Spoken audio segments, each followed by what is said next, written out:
podcasts you love. From people you trust. This is Twit. This episode of Ham Nation is brought to you by DX Engineering. DX Engineering offers practically everything you need to outfit your shack, plus the fastest shipping in the industry. Most in-stock items ship the same day, Monday through Friday until 10 p.m. Eastern. For more information, visit dxengineering.com/hamnation. And by Icom. For more information, visit icomamerica.com/hamnation.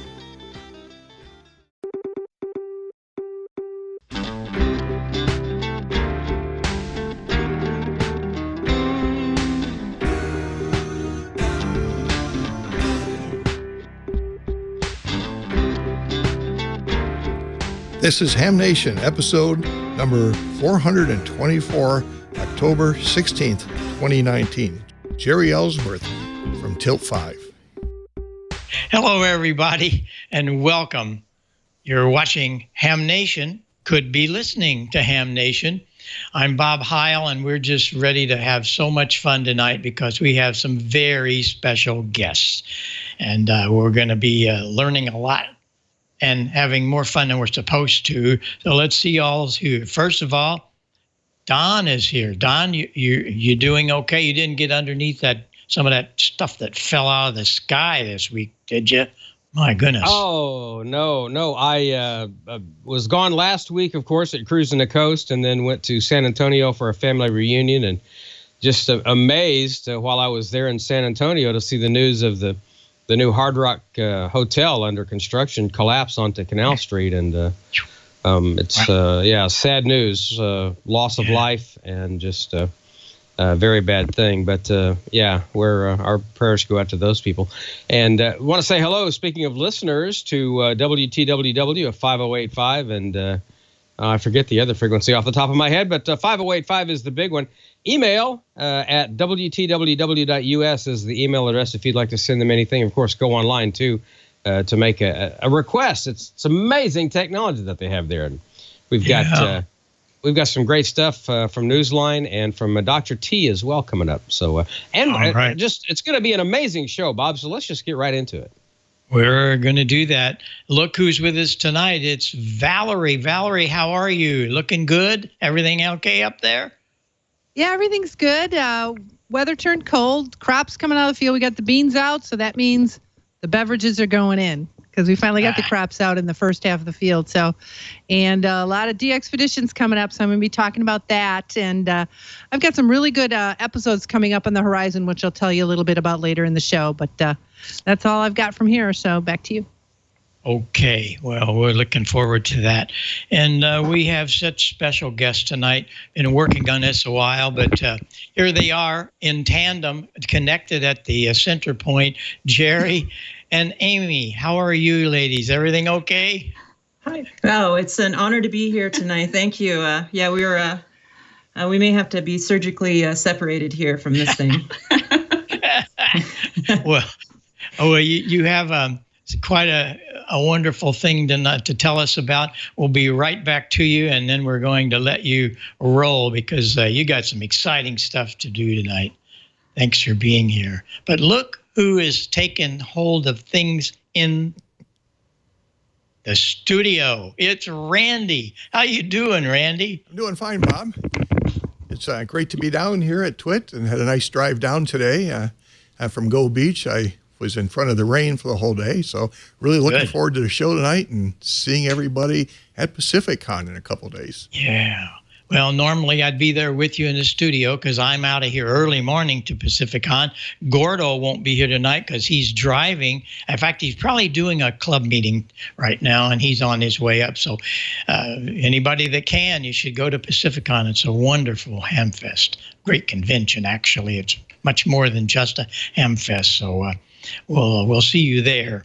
Before I get started, I do have to take a little bit of time to pay a little respect to one of my dear friends and Ham Radio's dear friends and music friends, K4EB, Larry Johnston. If you don't know, Larry Johnston was a bass player for 38 Special, but more than that, he was a founding member of Leonard Skinnard. And he's been using our PR40 on his bass rig for a long, long time. And he's been on the show a couple of times, and we're going to really miss him. He was such a great person, and music was always top drawer with Larry. So rest in peace, Larry. We're going to miss you, but more than everything, we're going to miss your soul. You're just such a great guy. So we'll be thinking and praying about you. So thanks a lot, Vic, for showing that. Well, we're going to kick this off because we're going to take it over to the ladies. Jeri and Amy have a lot of things they want to tell us about, and we're so happy you're here. Thanks for coming, okay? Thanks for having us. Thank you. Yeah. Thanks for having us on. We wanted to share what both of us have been working on for quite some time. For the last 7 years, I've been working in the augmented reality industry, the space. It's a new emerging technology around a new way to visualize things. You can blend the computer world all around you. Somehow, in that 7 years, I did manage to get my license at PacificCon in between long hours. And yep, I did as well about 3 years ago now. Yep, yeah. We both showed up there and wowed the instructors going straight through. But let me get to the technology that we're working on. So we've designed these augmented reality glasses. And so these glasses, you can slip them on, flip open a game board, and you can see game objects just pop up out of the table. And right now they're playing a video that's showing what you can expect to see from the glasses. So these paid actors here are slipping on the glasses, and their game just springs up right out of the table. We can detect objects you put down, like the game pieces, and have the game directly react to it. Cards, you can put them down, and it can cause things to happen inside the game. And it's really a social experience where you can join together. And you can even eat pizza and drink your adult beverages. Yep. This way. Still see each other. Yeah, we've been working on this for quite a while. For about 6 years now, we've been working on this particular product. We went through some ups and downs. Actually, we had a previous startup around this that, for various reasons, imploded. But a group of us got back together, and we were able to buy all the assets back and revive it and improve on the product. What's unique about our system is that these game characters they're 3D and they're popping right out of the surface, but each person that's sitting around the table gets their own unique view into the space. So you can have dragons popping up. You can play games of like Dungeons and Dragons where the game master can create these elaborate stories and reveal it to their friends, have monsters pop up. Yeah, we can do a lot. Go ahead, Amy. Oh, no, you covered that pretty well. Yeah. But more specifically, we're here to talk about outside of gaming, how it can be used for ham radio. You know, one of the first things I did with augmented reality is just hook it up right to a ham radio. And maybe was it 3 or 4 years ago, we were at the DXCC conference. Oh, yeah, we were at the International DX conference. Yeah, we were there and we put together a demo showing what it would be like if you could hook a 4-square antenna up and have multiple receivers hooked up to the 4-square. You could actually visualize the direction in which the signal's coming from. We actually showed a house, the 4-square antenna. We showed the signal strength all around the antennas, and you could actually see the direction that the signal was coming from just in 3D right in front of you. You know, what's neat about ham radio, and I just think back to my mentors, is my mentors, even back in like 1985 or so when they were teaching me electronics, these ham radio operators were always on the cutting edge of technology. I would go over to their place and they had their Commodore 64s or their IBM XTs hooked up to the ham radio doing slow scan TV, like way ahead of most people in my hometown as far as technology, and ham radio operators are always on that cutting edge. And what excites me is there's so many things that we can do now that instead of having a flat screen displaying stuff, now we have 3D stuff that could pop up. So what if we want to build an antenna? We could actually see the radiation pattern in 3D, and you could lean in and look at it and see, the pattern. And you can move it in real time.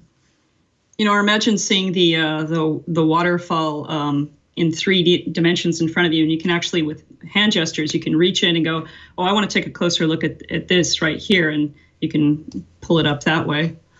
Yeah, and I imagine what it's going to be like. We have slow scan TV now, and we have fast scan TV, but what if we had the equivalent for slow scan 3D models? So you could scan something in 3D and then transmit it over, 40 meters to people around the world. It's a completely different way to work with computers and interact with digital information. And I think it will have a lot of implications for ham radio in the long term.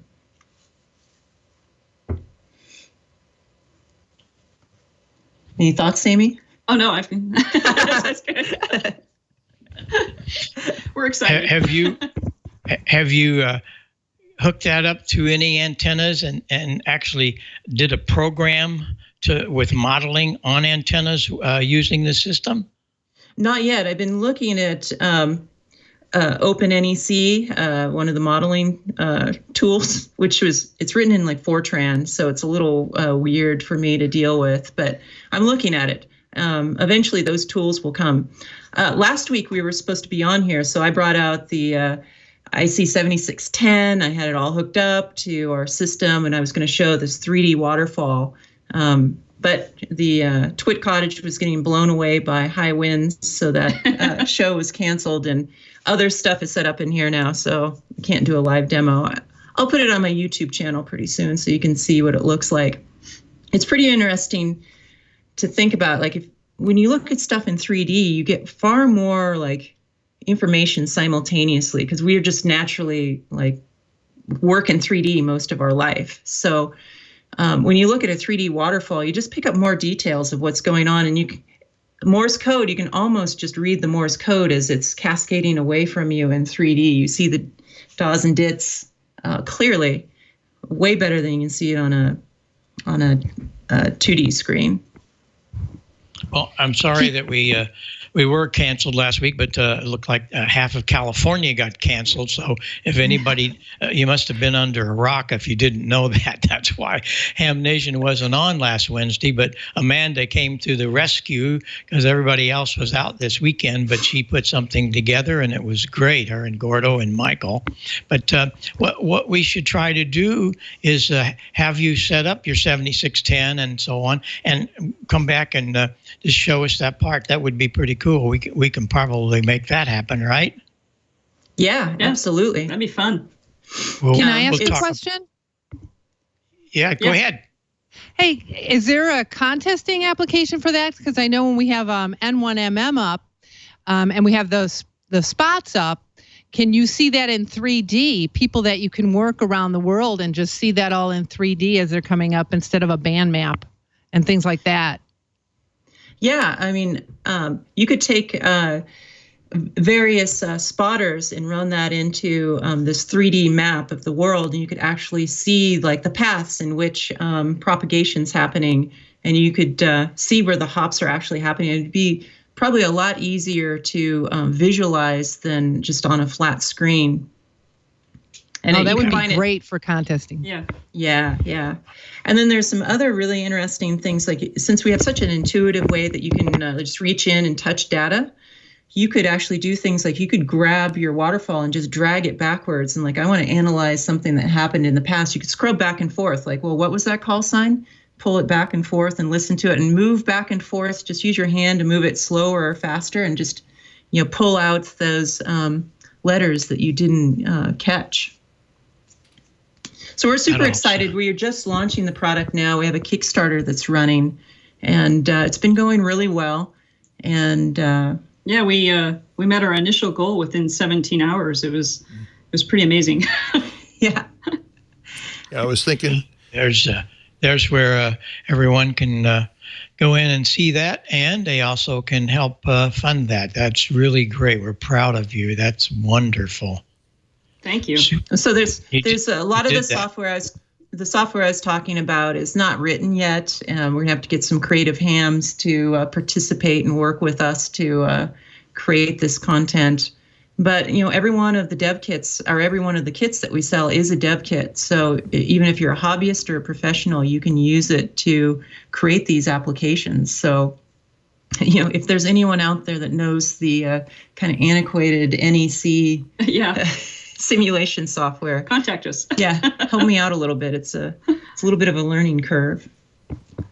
I know Fortran and COBOL, or I did. I think it's written in Fortran, if I remember right. Really? I took a look at it. I'm like, I don't know how to read this. Those are the only languages I learned in college. Nice. I think it'd be neat to see a globe in the board where it would show the real-time spots. You'd be able to reach in and twist it around and turn it, and then DX, and then switch a mode so I can take and point my antenna, just like tap on a country or something, and have it spin around and actually show the beam width for the antenna and stuff. So I think that would be some really neat stuff. And the propagation to some DX you're trying to work, and I see a lot of practical application. Yeah. Yes, it's coming. It's amazing. It's coming. This whole industry is going to take probably 20 years to evolve completely. What we've tried to do is make something that kind of democratizes augmented reality. We've taken a lot of the complexity out of these glasses. Like, a lot of people think we're going to wear these glasses and walk around the world and everything's going to be augmented like you see in the movies. That's just too difficult to do right now. So we narrowed it down to tabletop experiences, and we optimized the system so it just works as a display screen right in front of you that's holographic. That's great. Well, what we're doing here is we're watching history be born right here on Ham Nation, because you are looking way out as to what's going to happen, but yet you have the basis of that happening. And Don, are you thinking what I am? When you put Amy and Jeri and Dr. T together, and then you bring in the DX wonderful lady, Valerie. What do you think they're going to do, Don? They're going to change the whole world, don't you think? Wow. I'm suddenly feeling so inadequate. Me too. Actually, I am too. I don't belong in that category. I'm not worthy. No, I'm completely in awe of what I'm seeing here, and I'm imagining, like you said, seeing a globe in front of me and where the propagation is coming from, and like Randy said, pointing at a country and having the antenna turn that way and seeing the beam width go across. I'm completely and totally blown away. This is like Star Trek stuff. It's absolutely amazing. But it's happening. Sorry, go ahead. It's happening real time right here on Ham Nation. That's what's great. Exactly. I was going to say a while back we did a demo where you could actually see, it was like an air traffic control demo, and you could see the map of the Bay Area, and you can see all of the planes kind of coming and going from the Bay Area in real time. It was pretty incredible. Yeah, it was really neat because the airplanes, you could click on them. We have a wand, so if you don't want to use hand tracking, you have this wand. Everyone makes fun of it. It looks like a barbecue lighter, but it works really well. But you could click on the airplanes, and then the stats in real time would pop up, and it would be like American Airlines from Detroit, and you'd actually see the path in 3D floating through the air in front of you where it had come from. And its elevation, too. Yeah, and so you could get down, you could look down in close, and you could look at different angles, and it was really, really cool. I hadn't even thought of the air traffic control implications of this because, Class B airspace is basically a mushroom. It goes from the ground up to a certain level, and then it comes out in a big, just seeing the airspace the different class of the Class Bravo airspace over a big city in real time and in 3D, and seeing all the air traffic going through it at various elevations. Wow, Amazing. Just the application for air traffic control alone is, I'm gobsmacked by the whole thing. It makes it a lot easier to visualize what's going on. Like when you look at like these big radar screens, just a bunch of dots, and the dots aren't supposed to touch, I guess. But with this, you can actually visualize, these two planes are actually above each other by, thousands of feet. So they're not really touching. Wow. Well, you have brought this product so far. When do you envision this being for sale on the market and so on? You have any words about that? So the absolute first units that you can get are in the first quarter of next year, and those are what we're calling our beta units. And we're encouraging people that don't like bugs, don't get that version. Only the people that want to help us track down bugs. But the more refined version of it is going to be June, July, and August. We've sold out the slots for all of June. I think we're almost sold out of July, and we're moving into August now. Yeah, we're staggering the shipping of them at this point. And we have a bunch of content partners already working with us. A lot of game developers. We're putting all of our marketing dollars into games because that drives the industry. But we have quite a few partners that are working in education. We have some developers that are making educational modules for elementary school kids where they can come together and they can drag hydrogen and oxygen molecules together and create water, or there's an engine and they can pull the valve cover off and they can see the valves rocking back and forth. And they're really excited about it because kids can sit in the round and the instructor can be guiding them through this really complicated chemical bonds and stuff, or complicated mechanical structures. And actually the instructor can point in and just point right to the valve and the engine, and all the kids are actually seeing it from their own perspective. Really hard to convey that kind of information when you're just drawing it on a chalkboard or looking at it in a book. Mm-hmm. That's amazing. Well, and the system is called Tilt 5, correct? That's correct. And Amy, how can people find us? Oh, who thought of the name? That's well, it's an inside joke, and we can never tell you because the story goes back. Previous startup that didn't quite end it the way we wanted it to end up. We had some executives come on board that our investors brought in, and they spent a lot of money coming up with a new name for the company, which was terrible, and everyone hated it. And so when we got everything back and we got the company back on its feet, we're like, we're going to come up with a name that is somewhat generic, but makes us laugh. And then we're never going to tell anyone. Then your Tilt 5 is your own personal secret. Kind of reminds me of my purple color, right? Yeah. Nobody's figured that out, and I'm amazed.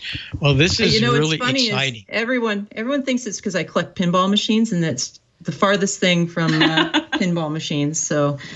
Oh, but now you've ruined it for them. Oh, it might be pinball. Who knows? Oh, boy. Well, we're going to come back to you because I know I haven't been watching it. It's very difficult to do all this and watch the chat room. That's what Amanda's doing. And Amanda probably has a whole tablet full of questions, but we're going to come back to you and with Amanda. So who knows what's going to happen there. So just stand by, and we're going to go have a word from one of our sponsors, and I think Don will be the man to do that. So Don, if you can shake your head loose from all of this amazing stuff we've been listening to, what about DX Engineering? Yeah, here's an idea. You get the Tilt 5 headset, and this is, of course, like we said, several years in the future, but the new fall and winter DX Engineering catalog comes out. You put the headset on, and instead of going through and circling the stuff that you need and going through the pages, it all comes to life on the tabletop in front of you. You can go in and you can actually see in 3D every product in all of the 130 pages, the thousands of products that DX Engineering carries, and they're all right there in front of you. We can't do that yet, but we do have, like I said, the new fall and winter catalog. So go in there and grab your pen and do some circling. Find out what you're going to need to build your dream station, because it's all there. Radios, antennas, towers, amps, high-performance cables, tools. Everything you could possibly want features more than 130 pages, thousands of products, and it's ham radio's most trusted brands, including DX Engineering's own lineup of gear, and it is top-notch. New from DX Engineering, you'll find the SwitchPad 8 transceiver memory keypad, a selection of digital emergency go kits, the RT4500 HD heavy-duty rotator, now available for reservation. I saw that at Hamvention. It is like looking into a drag racing transmission. The gears in that thing are amazing. Oh, you're going to love it. What else is new? The RF kit solid-state RF2KS amplifier exclusively in North America from DX Engineering. Sodabeam's Wolfwave advanced audio processor, stealthy antennas from Compact Tenna, Yaesu's FT3 DR dual-band handheld, freestanding tower packages from Universal, a whole lot more. And getting your copy of the new 130-page catalog is super easy. Go to dxengineering.com, click on sign up for our free catalog. You can also download a searchable PDF or view it digitally, not yet in 3D, but all for free. And the catalog arrives just in time for the ARRL November sweepstakes. Exchange QSO information with as many U.S. and Canadian stations as possible on 160, 80, 40, 20, 15, and 10 to win top honors in this popular contest. The CW portion is November 2 through 4, the phone segment November 16 to 18. And if you're looking to upgrade your CW capabilities, then DX Engineering carries a range of iambic, straight, single, and double paddle and hand keys, plus keyer cables, other accessories from top brands, N3ZN, Vibraplex, Bencher, Kent, HA8KF, and just it's amazing. Add a DX Engineering paddle pad to your shack. Keep your key from sliding around on your desk. Also, don't forget the 2019 VP6R Pitcairn DXpedition, sponsored in part by DX Engineering, scheduled for October 18 to November 1. Get all the equipment you need to log an all-time new one at dxengineering.com. And DX Engineering ships faster than anybody else in the industry. Most orders placed by 10 p.m. Eastern are shipped same day. Proven products, expert advice. DX Engineering is helping you shrink the globe. Request your catalog or shop online 24/7 at dxengineering.com/HamNation. And we thank DX Engineering for their support of Ham Nation. It is almost time for Jamboree on the Air. We are, like about a week away? And Bill Stearns, NE4D, has more on that. Hi there, this is Bill Stearns, NE4RD, and this weekend is the big event, Jamboree on the Air and Jamboree on the Internet from October 18th through the 20th. Joda Jodi is the world's largest scout event taking place online and over the air. The educational event brings together more than 2 million scouts every year in October for a weekend of scouting and friendship. Young people can learn about communications technology and connect with fellow scouts from over 170 countries. Please be sure to register your station on the international site, jotajoti.info. And if you're in the U.S., please register over on k2bsa.net as well. If you're a group of 1 or 100, you need to be registered. If you are participating in the JamPuzz, which is a separate little ID that you can get when you register, please be sure to register yourself as a group on the jotajoti.info site. A lot of people had questions about that last year when they were asked what their JID or JamPuzz ID was. This is generally a game for the Jamboree on the Internet people, but don't be surprised if you get asked for it while you're on the air.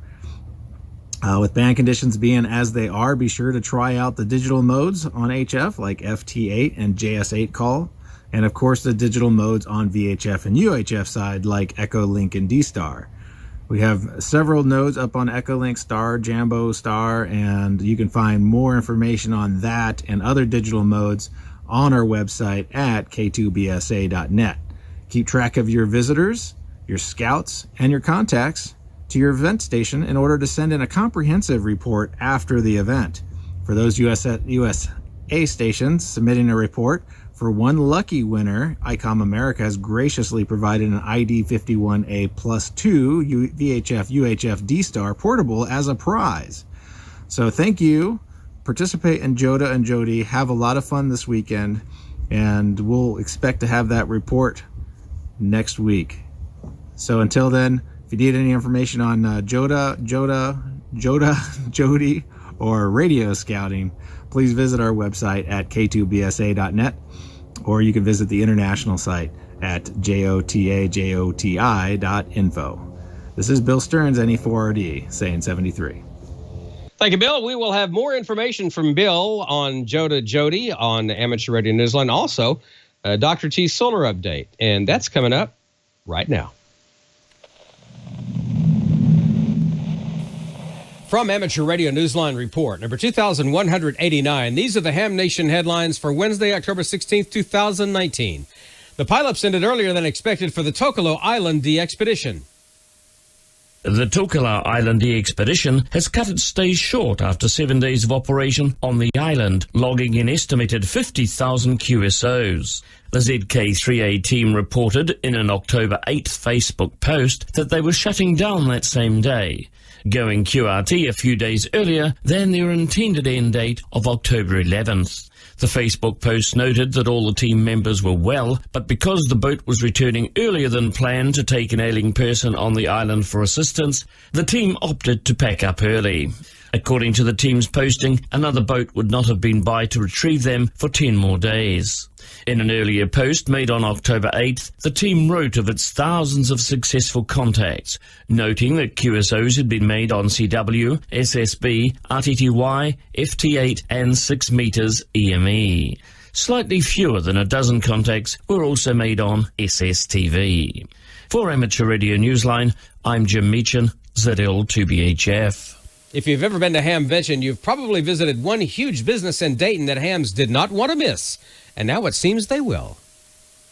Mendelssohn's, located on East 1st Street in Dayton, Ohio, has been sold. A surplus reseller business encompassing an 8-story building visited by amateur radio operators from all over the world while attending Hamvention each May will be no more once a huge sale of 50% of all of its contents is completed. Mendelssohn's carried everything from office equipment to restaurant merchandise, electronic parts, computers, building supplies, and much, much more. Believe it or not, Mendelssohn's store even has an F-16 flight simulator. Built in the 1920s, the Mendelssohn building once housed part of General Motors' presence in Dayton, Ohio. Sandy Mendelssohn, 74, is retiring, but the Mendelssohn name is being retained by the family. They still own a building at East 3rd and Kiwi Street, and the family could possibly move the business to that location. Amateur News Weekly's Phil Thomas, W8RMJ, reporting. Radio Scouts are ready for the countdown to Jamboree On The Air. This week in radio scouting, we're 1 week away from the world's largest scouting event, Jamboree On The Air and Jamboree on the Internet. From October 18th through the 20th, all modes, all bands is the travel-free Jamboree. This is not a contest, but an opportunity for scouts from around the world to contact each other through the internet and the amateur radio bands. You will hear the K2BSA call sign on the air portable from various calling areas, including K2BSA 0 in Knob Noster, Missouri, K2BSA Portable 1 in Lenox, Massachusetts, K2BSA Portable 2 in East Greenbush, New York, K2BSA Portable 3 in Wilmington, Delaware, K2BSA 4 in Brooksville, Florida, K2BSA Portable 5 in Louisville, Texas, K2BSA Portable 6 in Paso Robles, California, K2BSA Portable 8 in Wheeling, West Virginia, K2BSA Portable 9 in Milwaukee, Wisconsin, and K2BSA Portable Kilo Papa 4 in San Juan, Puerto Rico. For more information on this and radio scouting, please visit our website at k2bsa.net. For Amateur Radio Newsline and the K2BSA Amateur Radio Association, this is Bill Stearns, NE4RD. And that's all from the Amateur Radio Newsline, your independent source for amateur radio news for 4 decades and counting at arnewsline.org. With Jim Meechan, ZL2BHF, Phil Thomas, W8RMJ, Bill Stearns, NE4RD, Karen Eve Murray, KD2GUT at the news desk in New York, and our news team across the globe. I'm Don Wilbanks, AE5DW 73. We'll see you next time here on Ham Nation. Now, here's the solar update from Dr. Tamitha Skov, WX6 SWW. We are in suspense mode this week. While the space weather continues to be a bit quiet, we do have a couple coronal holes that are going to be rotating in through the Earth strike zone here over the next 2 weeks, and they could bring us a bit of aurora. As we switch to our front side sun, you can see we do have a spotless disk. There are no bright regions on the front side, which means amateur radio operators and emergency responders, you are still dealing with poor radio propagation on Earth's day side, and that is going to continue for quite some time. But you do see a finger-like coronal hole that is coming up from the southern region. That is going to be rotating into the Earth strike zone here around the weekend, and that's going to be storm number 1, and it could bring us some aurora to mid-latitudes, but it won't last all that long. We kind of have to look at it as a warm-up to the bigger coronal hole that's coming. It's going to be rotating into Earth view here over the next couple days, and as we switch to our far side sun, this is the view from stereo. You're kind of viewing it from the side. You can definitely see that big dark coronal hole in the middle of the disk. That one is the one that's going to be rotating into Earth view, and in about 10 days to 2 weeks, it could be bringing us a much bigger solar storm. This one has actually brought us to G2 levels just about a month or two ago, and we got some decent aurora over many parts of the world. So this is the one that aurora photographers are definitely waiting for. For more details on this week's space weather, including some gorgeous aurora photos from the last time that these coronal holes rotated in through the Earth strike zone, come check out my channel or see me at spaceweatherwoman.com. Good stuff, Dr. T. What an amazing show that we're having tonight. Be sure you follow her on Twitter at Tamitha Skov. Just an amazing follow. And tonight's show shows you just how much the YLs mean to what we do in amateur radio. It's not just a hobby of old men. We've got Dr. T, we've got Amy and Jeri doing amazing things. We'll have Amanda, who filled in for us last Saturday and did an amazing job. She'd never hosted the show by herself before, and I watched a good bit of it today when I finally had a chance, and she absolutely killed it.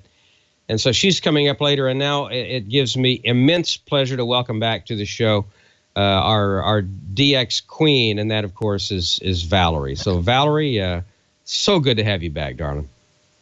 Thanks, Don. It's good to be back.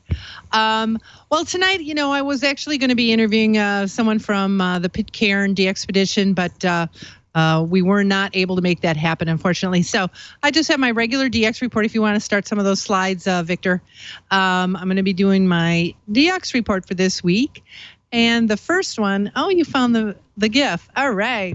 The first one coming up, we got Lakshad Weep. If you've never heard of that, that's just off the west coast of India. And they're going to be there the 19th through the 31st, and they're going to be on 80 through 6.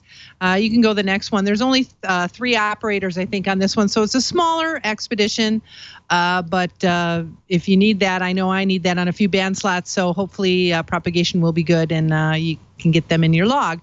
And then the big one coming up, the next slide, is Pitcairn. And that one is in the middle of nowhere. They're actually out on the Braveheart right now, heading from Fiji to Pitcairn, which was the big, remember the mutiny on the Bounty. That's where that happened. And they're going to be there. You can go the next one. They'll be there the 18th through the 31st. A lot of team members there. Jeri's actually the lead pilot for that one, so send him your annoying emails. I don't have to get them this time. So, big operation. They're going to be doing 160 through 10 meters, and they're also going to be doing 6-meter EME. And if you saw me on the 2 episodes ago, I've been getting into moon bounce, and it's really great because normally 6 meters you can only use it in maybe June and July when sporadic E is real hot. But with EME, boy, you can use it all the time, and you don't need special elevation antennas to do it. I don't have that. And so I can work these guys or whoever during moonrise and moon set and bounce my signal off the moon, work Seychelles I did, Japan, Wyoming. So I look forward to that 6-meter EME, and so should you. And I am going to be doing an episode coming up on Moonbound, so I look forward to that. Move on the next one, the team, Comoros. That one coming up the 21st, Monday, and that's going to go till the November 1st. And they're going to be doing 10 meters through 160. If you go to the next screen, that one's a little bit bigger than the Lakshad Weep one.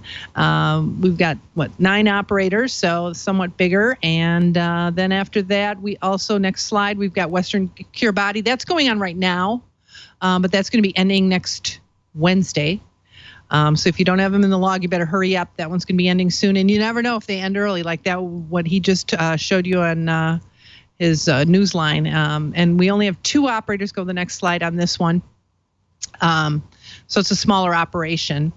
And next slide, and let's talk about some contests. We got some good stuff coming up. As they mentioned, we this weekend we've got the New York QSO Party, the Illinois QSO Party, also the JOTA is going to be coming up.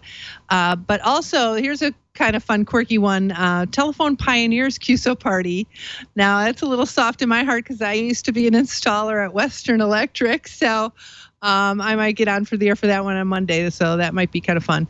The following weekend is the big weekend, okay? But leading up to it, starting next week, right after JOTA, we've got the ARRL School Roundup. So that one's going to be where schools, clubs, or individuals can get on the air. And they did have some recent rule changes there, so you can actually work someone on each band, each mode. So on 20 meters, you could work the same call 3 different times on CW radio your phone or FT8 on phone. So it's kind of nice. So get on the air and help these guys out, get some QSOs in their logs and help out the schools and the clubs and the kids on that one. And then that Friday night starts the biggest sideband contest of the year, CQ Worldwide Sideband. Now, technically, even with low power, you can get on the air Friday night, and by Sunday night, you will have worked your DXCC. You can easily put 100 countries in your logbook in that 48-hour period. Everybody's on the air, and so get on the air. There'll be a lot of activity, and it will be a lot of fun.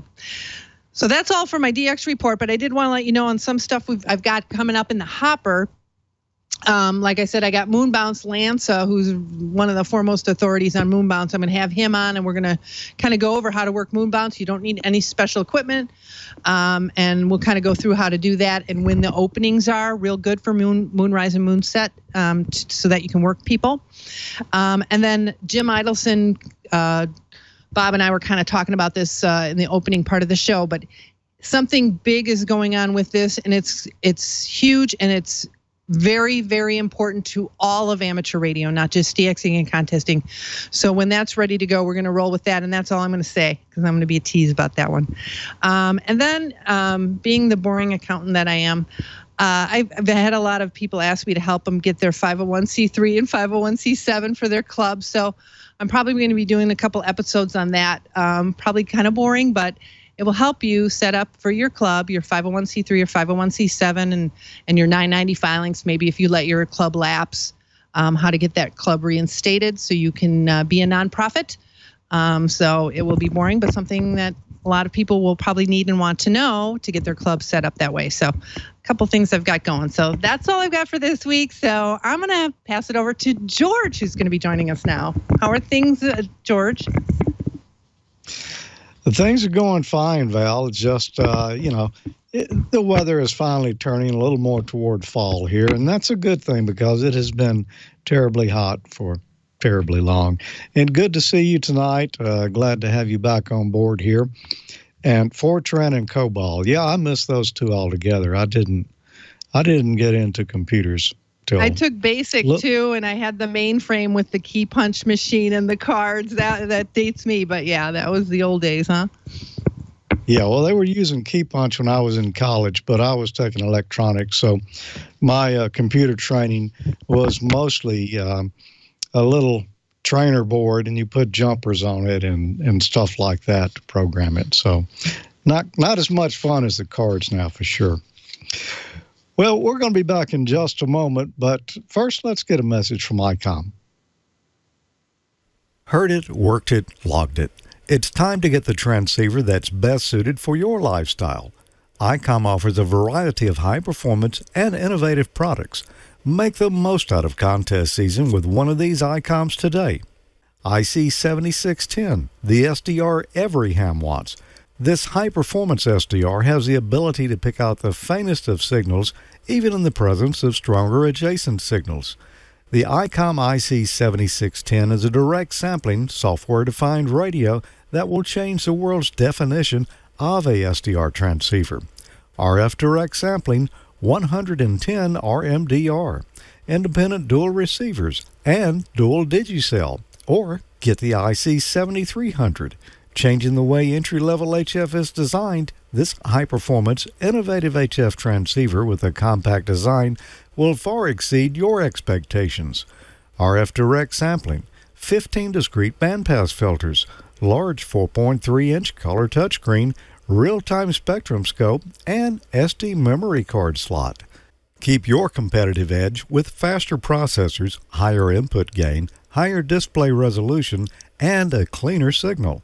Icom's IC7851 is the pinnacle of HF perfection. Dual receivers, digital IF filters, memory keyer, digital voice recorder, high-resolution spectrum waterfall display, enhanced PC connectivity, and SD memory card slot. Visit ICOMAmerica.com/amateur for more information on all the great Icom radios. And Icom invites you to enter each week after each episode of Ham Nation to their great swag prize contest every week. And you'll also be automatically entered in the grand prize drawing for a new radio for each month. You need to go to ICOMAmerica.com/HamNation and register right there. As I mentioned, you could win T-shirts, hats, great swag prizes. But for October, the grand prize is going to be the ID4100A entry-level D-Star Mobile with big rig features. It's a VHF, UHF dual-band mobile, one band at a time.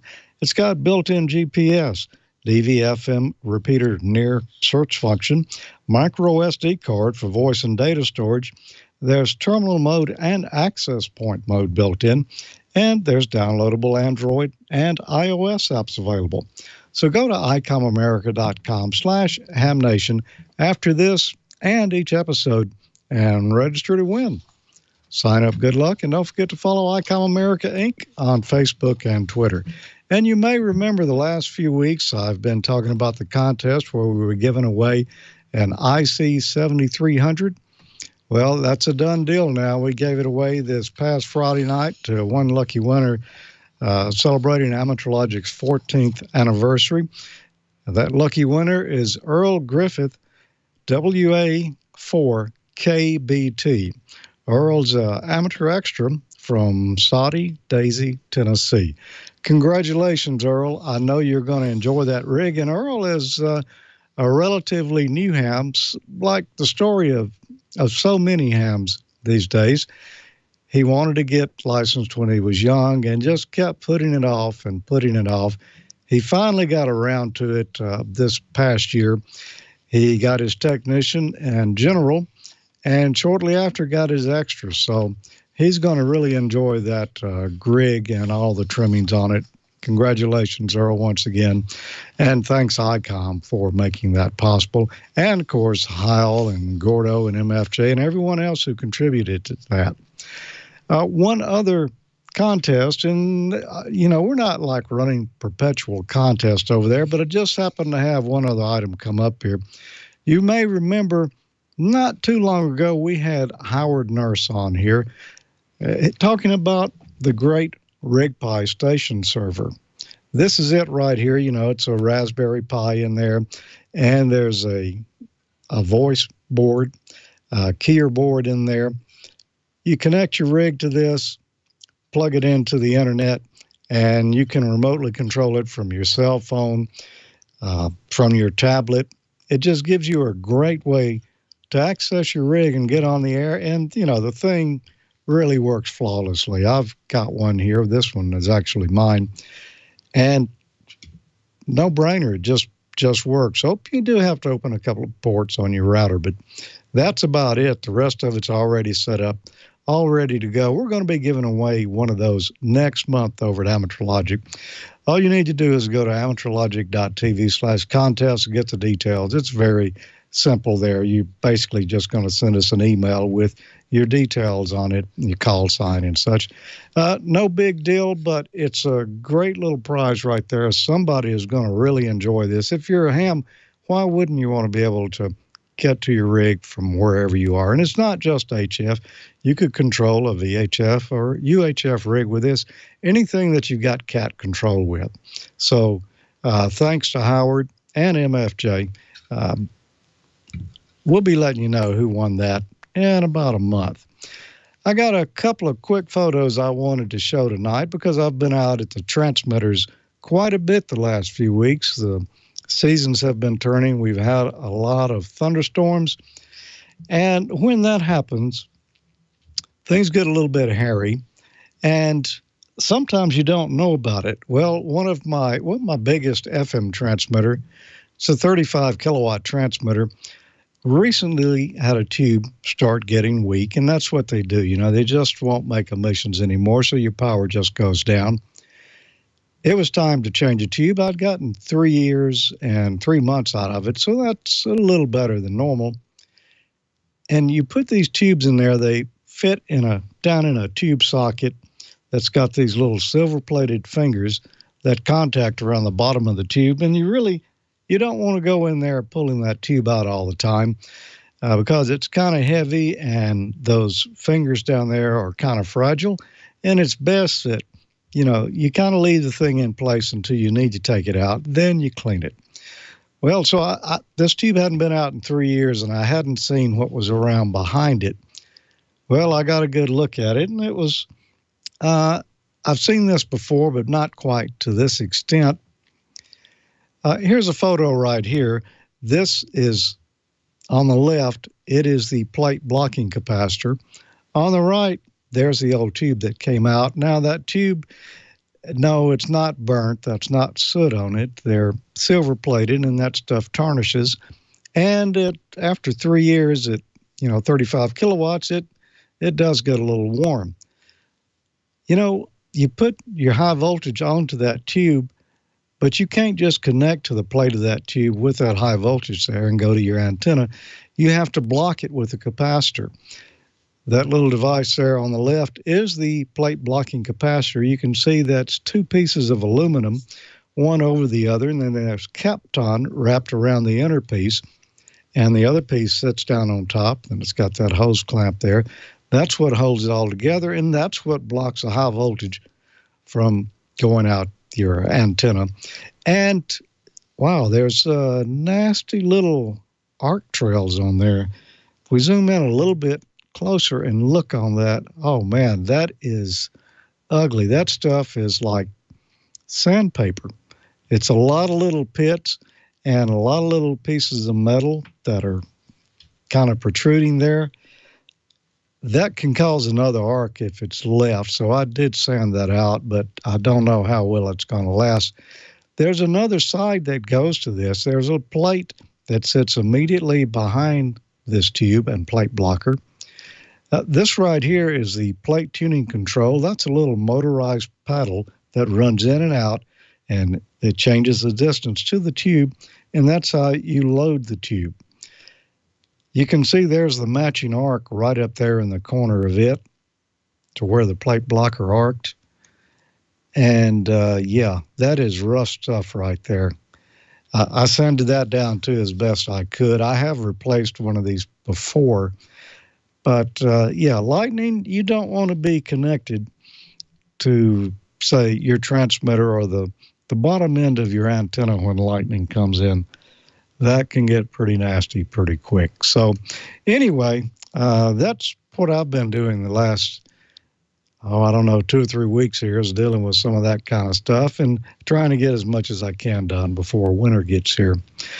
Well, now we've got a man who has been traveling across the country, had a great ham radio tour, and he's taken a few pictures along the way. Hello, Randy. K7AGE. Hello, George. Yes, that was pretty neat. Those are some awful burn marks in that thing. So, yeah, I swapped a couple emails with Bob the other day, and I said I'll be in the studio, but I really don't have much to talk about. And he said that's pretty funny with all the traveling. So I went through my phone here and brought up a bunch of pictures, and you may have seen some of these, and some of them are kind of similar to the videos. But I got some newer content here at the end. So anyway, here's my truck and camp trailer, basically loaded up, just outside the house in Gold Beach, getting ready to go. And you can step on next. And there's just a shot from the other way. And if you look in the background, you see kind of an ongoing project there. Right now, it's a pretty fancy flagpole. Okay, next. And just some of the stuff that I was taking. So I got solar panel, there's a generator and a barbecue and extension cords and coax and antenna analyzers in there. But, the fan was probably one of the most useful things being in Wisconsin during the summer. And on the way, stopped at a couple Harbor Freights. I was looking for some 4-foot-long lights, and they were always sold out. And so I just kept stopping on the way across. And if you're buying stuff at Harbor Freight, you kind of want to spread it out so you can use your 20% discount coupon all the time. And I think I stayed in at least 10 to 12 different campgrounds driving out to Wisconsin and Rochester, New York, and back, and always tried to get a pull-through. I was driving along solo, just myself, and for just one night, I didn't want to have to unhook the truck or try and back up. So sometimes it's just a field, but typically water and power, and that's all I needed. So next. So this is our compound at Oshkosh at the Experimental Aircraft Association. These guys been going there for about 30 years, or pretty much focused around broadcast. So they've got this down to a science. Next. And Bob brings basically in the back of his toy hauler all this camp kitchen stuff. You can see a sink, and the hot water heater isn't set up yet, and fans and generator and barbecue and smoker and things. Next. So we have a good time. One of the guys there had an inn at the Pierce Fire Truck Factory, so we had a tour over there. It was just absolutely amazing. This is about 1/4 of the final test area. So they're going through the trucks and checking out the systems. They actually take them outside and run water through them and such. So that was pretty neat. They build these things from the frame rails up. Next. And you want a red fire truck? They have 390 different reds. So lots of different reds. Go ahead. And this is Barry, my brother-in-law, K7GVB, and Bob into OML. Myself standing in front of one of the Detroit diesel engines. And these guys are also my Quartz Fest buddies. So we kind of, do this again in the winter. Next. We ate good. Here's John doing breakfast. He's got the griddle going. Next. And lots of sausages and bacon. So we ate good in the campground. Next. Of course, I took a lot of stuff with me. So since there's 10,000 airplanes here at the air show, I thought I'd bring along my stuff for the ADSB tracking. So I have an RTL SDR dongle there on the left, and I have their SAW filter preamp, and this runs at 1,090 megacycles. So it's, just over a gig. And this is a little quarter wave ground plane antenna I just stuck up at the back of the trailer. A couple of the elements broke off, probably a cold solder joint, but you still see lots of planes. Next. So there's interesting patterns here at Oshkosh. You get people flying around and they're in patterns, they're doing loops to kind of spread out. You can see them all lined up there coming into the runway. They'll land planes 3 at a time. They'll land them short, middle of the runway, and long. And I don't know what the guy over there in the bottom right was doing. He's just going around in circles there. Next. So here they are coming in, and the plane at the bottom, it's cut off, but that was, I believe, the B-29 coming in. So a lot of fun with that. And, of course, looking forward to seeing that in 3D in the future. I also worked with Ray from Icom. We had a W9 W, the Warbird Special Event Station. So Ray brought his motorhome and tower and X-beam next, and we set up and operated. Ray brought the whole Icom catalog of radios, but we spent most of the time using the mighty 7851. So I think I operated for about 5 days there. At the beginning of the week, we were real busy on 20. Later in the week, the voice kind of dropped out, so I switched over to FT8 and made about 150 contacts with that. And the last day, the bands were so bad, I really only saw 2 or 3 signals on the waterfall. So had a lot of fun with that. Next. And here's Ray. He's on the 9700, and he was checking into D-Star. We were able to hit a repeater there, and he would link up to various reflectors and also do just a 2-meter FM. So I think we worked about 540 stations. These guys came by and wondered if the radios were a problem with their bombs. So next. We get storms there, and of course now with our phones, smartphones, and weather apps, we can see these storms coming in, and oh my God, we're going to die. Next. And get some pretty good storms. Here's my trailer set up. We had a bunch of people in tents. Mike, VE3MIC, touched up one of my Twitter photos and sent it back to me, so it wasn't quite that bad there. Go ahead. I happened to find this car parts store with a little amateur radio content to it. So next, in the back corner is the DX engineering store. So I had a lot of fun there. Next, Tim and I did a Facebook Live session. We talked about various things, including the deaths from people working on their towers that day. So next. And the next night, I went out to Tim's house and his contest station, and I have videos of all this stuff on my YouTube channel. So here's a couple of the towers, and next, and here's a couple other ones, and these things are 200 foot plus tall, and the antennas rotate around the outside of the tower so they can point them all in the same direction or point them in different directions. Next. So here's Tim down in the basement at his multi, so he can, I believe that station there is a 20-meter station, so one operator can be running the frequency and the other operator can be searching around at the same time looking for the multipliers. So lots of awards on the wall, a great big geochron. That would be neat in the Tilt 5 display, have that turn into a 3-dimensional thing. So next. I went up to Rochester, and right outside of Rochester, New York, is the Antique Wireless Association Museum. Excellent collection of everything to do with wireless. So really amazing. I have a nice video on that as well. Thanks. And since I have a television background, I've always wanted to go to the early television museum, and in here they have about 188, maybe 200 different television sets, and they have some broadcast stuff. So this is one of the cameras they have there, and I actually used this at the college studio when I was going to school. So next. And here I am, I think, headed home, pulled over to one of the rest stops. With the trailer, you got your kitchen and bathroom, everything there, so it's just nice to pull over and have lunch, pop out a little bit and make a sandwich and relax and catch up on everything on the phone and do some tweets and stuff. So next. And this was in one of the rest stops on a truck. This is a giant power company transfer switch, but I forget the technology behind this. I looked it up. I took closer pictures of the labels on it, but pretty neat. The radios in the truck, I have a Kenwood D700 or D710 for the APRS and listen to 5.2.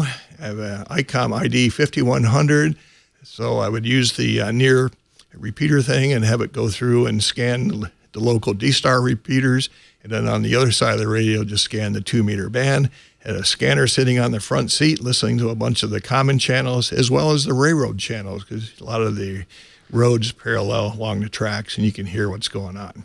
Next. Now this is the big ongoing project. Those 2 great big packages there is my tower. So I've been working on this for over a year now. Moving into a new house is such a huge project. So this is a Heights aluminum tower, and there's the base and some of the sections. So this hinges just above the base. So it's a 45-foot tower, and the top 40 feet hinges. So there's kind of the hinge point. That's where the motor drive goes, with about a 6-foot long threaded rod that pushes the tower up and down. Next. And that's one of the hinge points. So next. So my contractor dug this hole. It needed to be 4x4 by 10 feet deep. It's got a great big rebar cage that's down in the ground. He couldn't dig it that small, so it ended up being about 4x6. And there's about 7 yards of concrete down in the ground there. And there's Jeff, I think, working, cleaning up the bottom and getting some gravel in there before we set everything in place. So here's the contractor gang, Larry and so on. They have the cage. We got the threaded rods that go down in and the triangle supports to get it centered and leveled, and getting ready for the concrete. Go ahead. So there is the base on the first 8-foot section. There's 5 8-foot sections above it. You can see the motor drive, and I got that going. And then I had my neighbor next come over with his little tractor, and here's the tower tilted over, and we were able to lift up the sections with his little bucket and slide them on. And there's the tower just about vertical. So there I am pointing it out. There's the house. You can see the Pacific Ocean there behind me. Just off the end of the red part of the house is Gold Beach. My ham shack runs the full width behind the garage there. So I have a lot of work to do yet. I've got the beam. I got everything. I've been working with Tim and his gang. And so it'll be some upcoming videos and stuff as I put all this together. But this is kind of the preview of my antenna project. So, what you got there, Bob? And back over to you. Gracie just came by to see me. She's ready for Halloween. She's got it all together, let me tell you. All 4 pounds of her. You want to say anything to him? You can growl. So there you go. Miss Gracie is ready to go. But we're ready to go. Listen to what's going on in the chat room. First of all, let's bring Amanda in here. Amanda, you were just outrageously good last week on Saturday.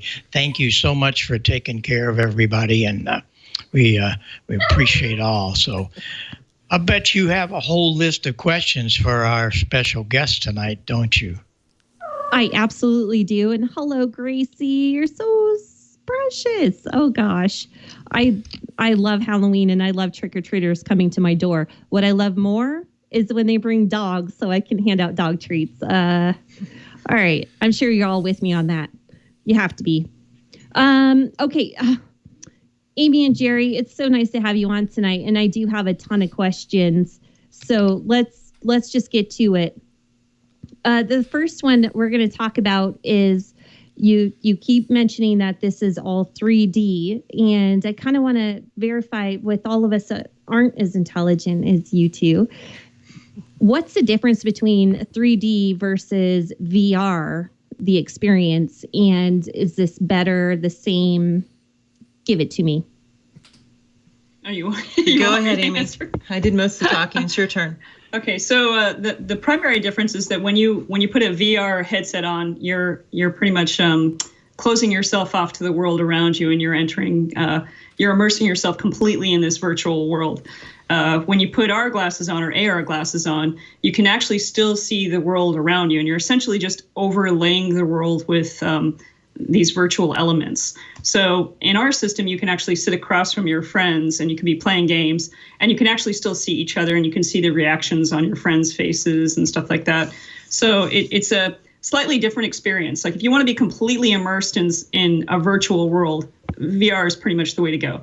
If you want to have an experience where it's more social and you can actually interact with the people that you're playing with, or doing virtual work with, then AR is definitely the way to go. Yeah, or see the knobs on your radio. Oh yeah, or see the knobs on your radio while you're looking at the spectrum and checking things out. Hopefully that makes sense. Yeah. Oh, yeah, definitely. So, and quality difference, is there any difference? I have never, honestly, I've never put on VR goggles, so I don't have a clue. It's probably a lot of us in the chat room don't. Any difference there? Not really as far as the visuals. Some people say that our visuals are better because there's some optical properties to our system that puts the photons actually in focus at every depth. So when you lean in to look at something closer, the pixels that are floating there in free space are in focus. VR systems are a fixed focus system.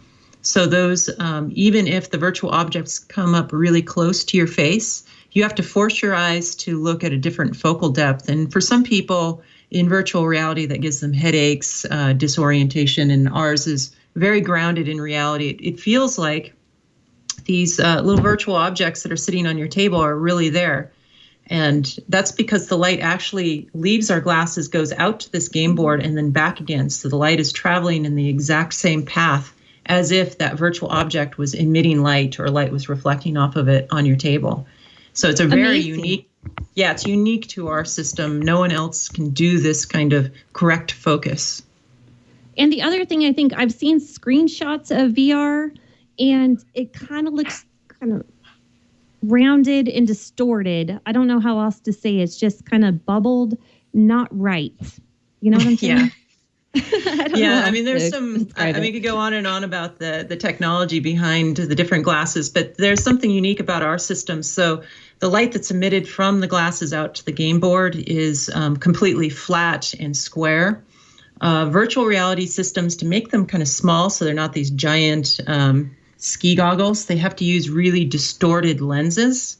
And so they have to pre-distort the images that go out to the headset to correct for that.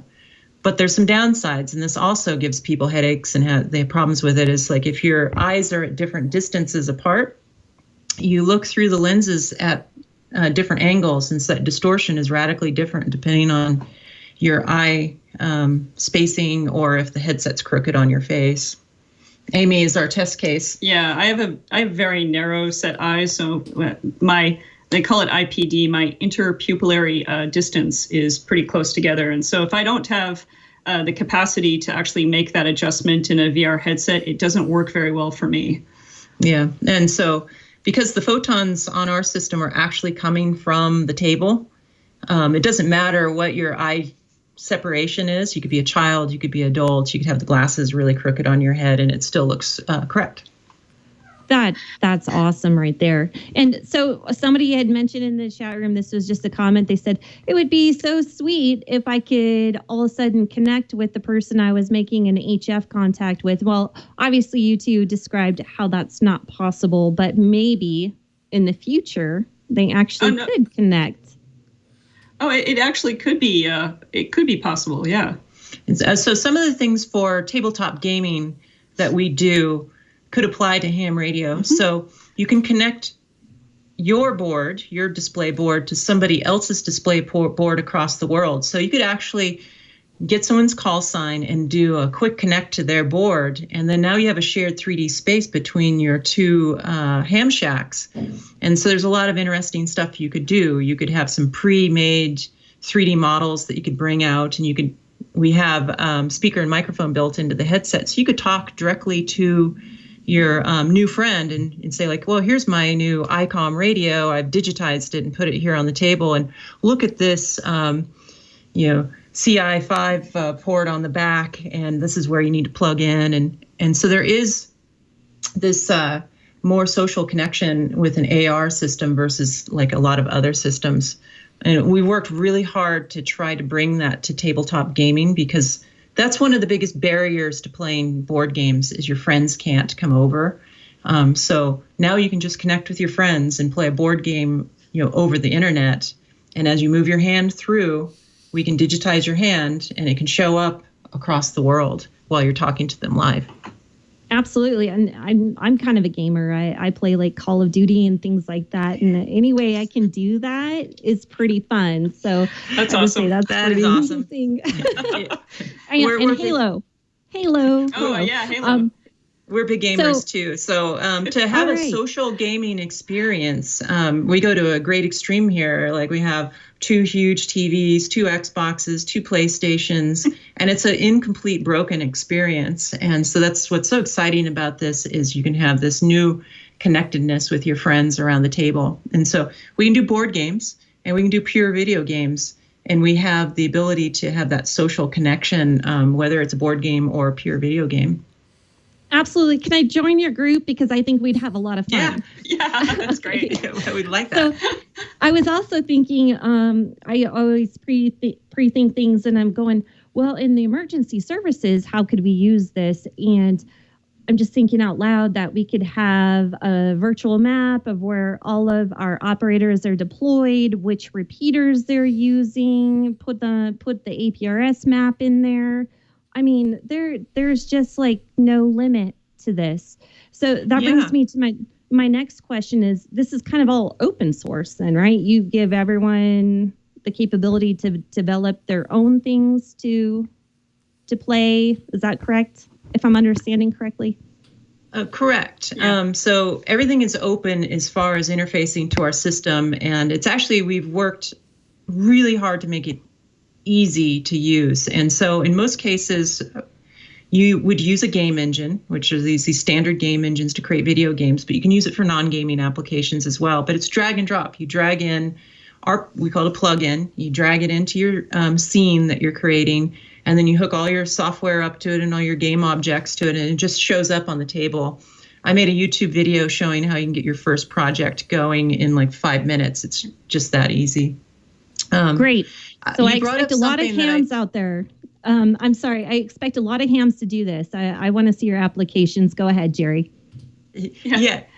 So, I mean, you just, the command and control aspect just reminded me of one of our third-party developers that we're working with called Nucleus VR.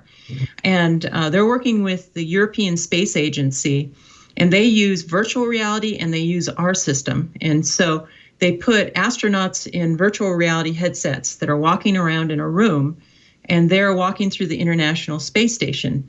And then the instructors that are teaching them how to remove instruments and to do various tasks on the International Space Station use our system to do the command and control. So it's like a God's eye view looking at the entire space station, and they can peel open the space station, and they actually have a laser pointer that they can point, and they see just a little version of the astronaut walking around. And they say, no, you need to undo this bolt over here. And so could use that same technology they're developing to bring in models of, these various areas where there might be, where you need command and control. Exactly. And it makes me think of FirstNet. I'm sure you ladies know what FirstNet is, where they had this kind of thing where they're going to wear like Google glasses, and firefighters are going to talk to for other first responders. And I think about the same stuff, but I just have to say, we have to get Dr. Skov on this, and for her to do her space weather updates doing this. Please, Dr. T, do it. Because that would be amazing. It would be amazing. I mean, when you have to try to translate 3D things to 2D, you just lose a little bit. And when you see these things in 3D, you're like, oh, now I can tell the scale of that coronal ejection. Like that coronal ejection is actually really huge. And well, now we have the capacity, like if she was giving a report, you could actually slip your glasses on, look at the board, and when she's talking about like, what's happening with the sun, you can actually see a 3D representation of it while she's pointing out different parts of it that are coming into view. And yeah, it would be amazing. There's these really awesome sensors, these depth sensors that you can put into a room that can measure all the positions of everything. So Tamitha could be digitized as she's walking around in front of the actual sun, and you could see her as a little miniature, like 3D person walking around. She could walk up and like, point right to, the sunspot or bring up the Earth and show like, well, this layer of the atmosphere is going to be charged, and that's causing the aurora. And then for the ham radio operators, this is going to mean that you're going to be able to do this or that propagation. Oh, I'm so psyched now. Where do I sign up? Okay. I can't wait. It's exciting. And since you've brought up space and everything, I just wanted to say I'm so proud that we're going to have the first all-woman spacewalk to go out and fix some equipment. Just saying. All right. You ladies have been wonderful. One more thing. Somebody had asked, do you have a second episode of your 160 to 80? Yes. Do you? I knew that was coming. No, it's not ready. I'm working on the future. Yeah, but we're working on these. Yeah. We're such a small company. We're just a small handful of people.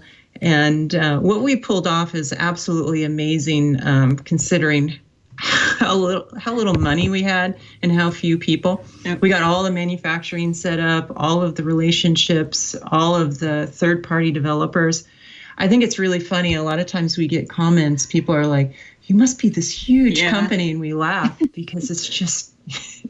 But I mean, that's modern, the modern world, because of computers, because of communication. You can be far more effective as a small group than 20 years ago, even.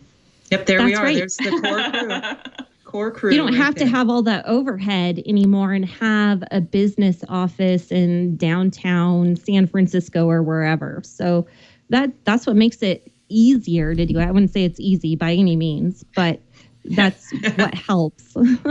And Bob, did you have any questions for these wonderful ladies? All I want to know is, I think you should come back every week.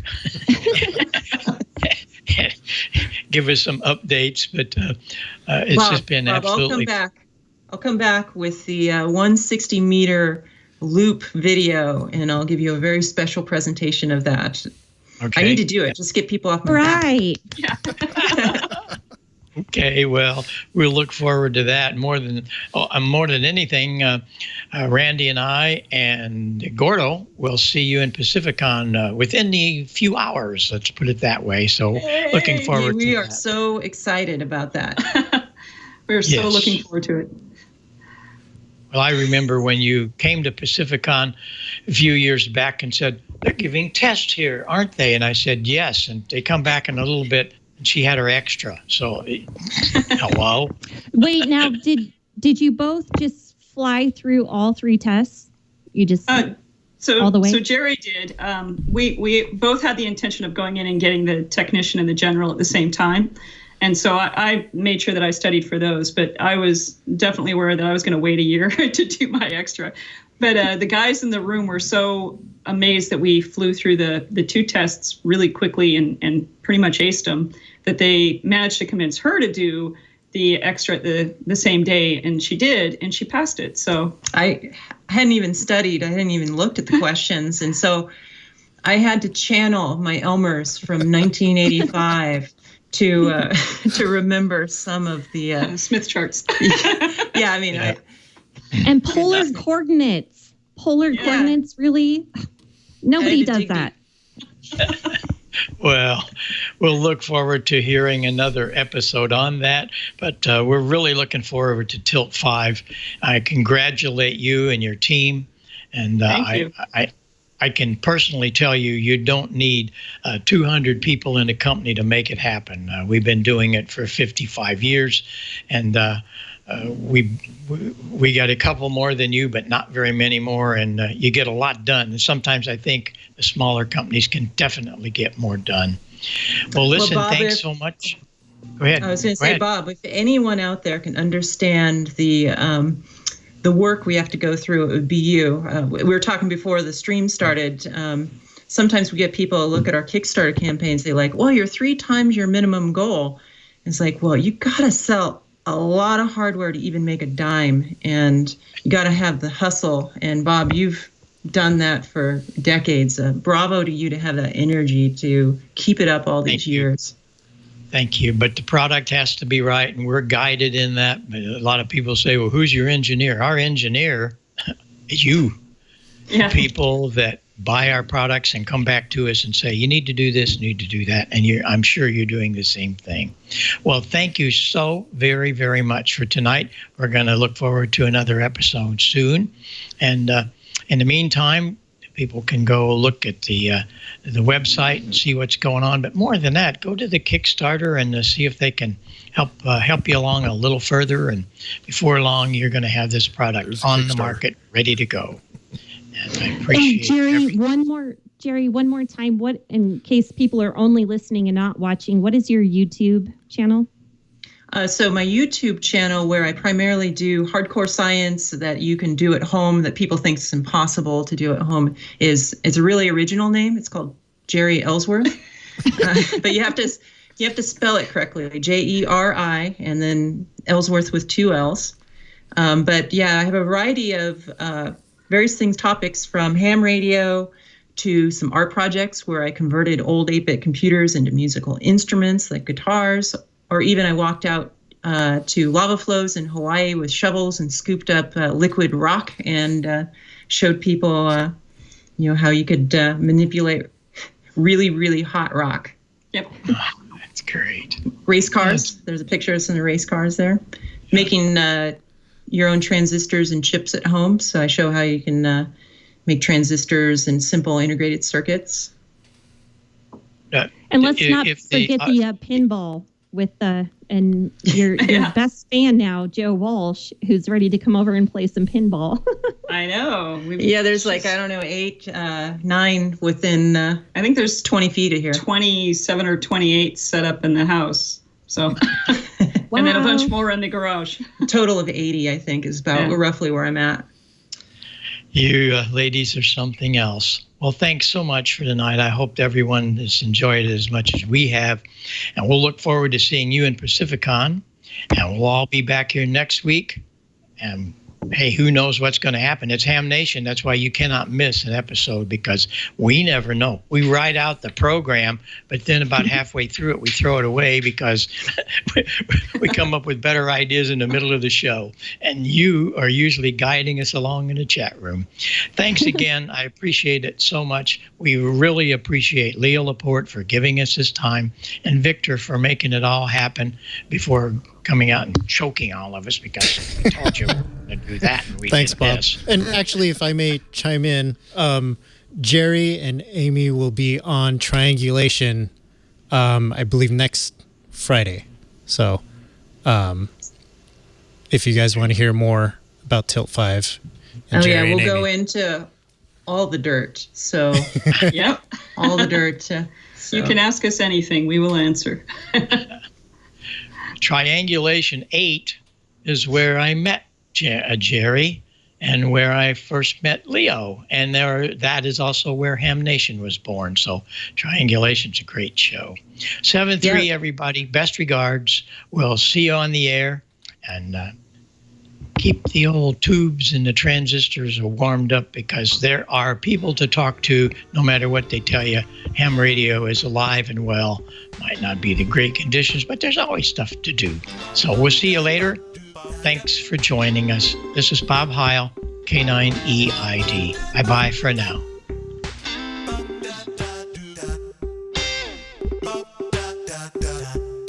Ba